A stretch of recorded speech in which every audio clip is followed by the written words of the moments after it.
या धारावीच्या पुनर्विकासाचा विषय हातामध्ये घेतला आणि आज मला अतिशय आनंद आहे की रेल्वे विभागाची जमीन आपण मिळवली, अन्य जमीन देखील आपण मिळवली आणि धारावीचा पुनर्विकास सुरू केला।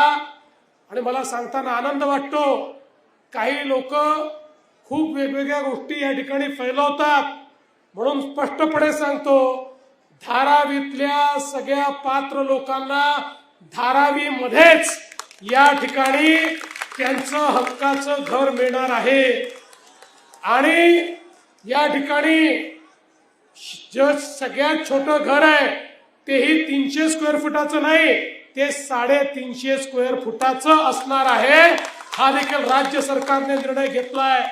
आणि पूर्वीच्या काळामध्ये SRAच्या बिल्डिंग रिहॅबच्या ज्या व्हायच्या, या व्हर्टिकल झोपडपट्ट्या होत्या। आम्ही सांगितलं चालणार नाही, धारावीत राहणाऱ्या प्रत्येकाचं क्वालिटी ऑफ लाईफ सुधारलं पाहिजे। एखाद्या प्रायव्हेट हाऊसिंग सोसायटीला लाजवेल अशा प्रकारचं रिहॅबचं डिझाईन हे आम्ही या ठिकाणी तयार केलेलं आहे। इथे राहणाऱ्या एक एक व्यक्तीला आपल्या जीवनातलं परिवर्तन लक्षात येईल। त्या बिल्डिंग्स मध्ये अमेनिटीज असतील, त्या बिल्डिंग मध्ये सोयी असतील, व्यवस्था असतील, त्या बिल्डिंगला सगळ्या व्यवस्था केल्यानंतरही कुठल्याही पद्धतीनं मेंटेनन्स लागणार नाही, अशा पद्धतीची व्यवस्था या बिल्डिंग मध्ये आपण केलेली आहे।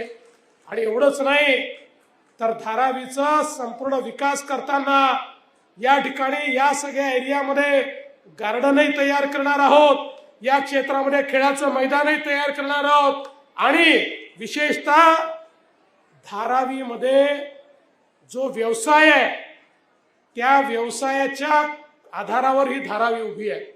त्यामुळे रहिवासी लोक इकडे आणि व्यवसाय दुसरीकडे असं चालू शकणार नाही। आणि म्हणून हाही निर्णय आम्ही घेतला की ते जे व्यवसाय या ठिकाणी होतात त्यांना याच ठिकाणी आहे त्यापेक्षा चांगल्या व्यवस्था आम्ही करून देणार आहोत आणि सगळे व्यवसाय याच ठिकाणी राहतील।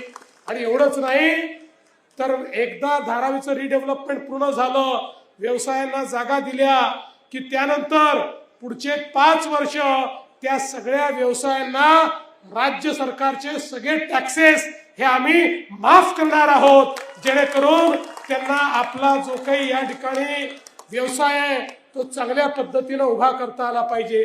यासोबत जे अपात्र आहेत त्यांनाही आम्ही वाऱ्यावर सोडणार नाही। प्रत्येक अपात्रालाही या ठिकाणी आम्ही ठरवलंय की जे अपात्र आहेत त्यांनाही राहण्याकरता स्वतःचं हक्काचं घर हे आम्ही देणार आहोत। धारावी हा पहिला प्रकल्प असेल की ज्यामध्ये पात्रही पुनर्वसित होतील आणि अपात्रही पुनर्वसित होतील। कारण आम्ही विचार केला, अपात्रांना जर वाऱ्यावर सोडलं तर मानवतेच्या दृष्टिकोनातूनही चूक होईल आणि शेवटी ते तरी कुठेतरी राहायला जातील, नवीन झोपडी बांधतील, म्हणजे एक झोपडी काढायची दुसरीकडे झोपडी बांधायची, अशा पद्धतीचं काम आपल्याला करायचं नाही। आणि म्हणून याला स्पेशल प्रोजेक्ट अशा पद्धतीचा दर्जा दिलाय।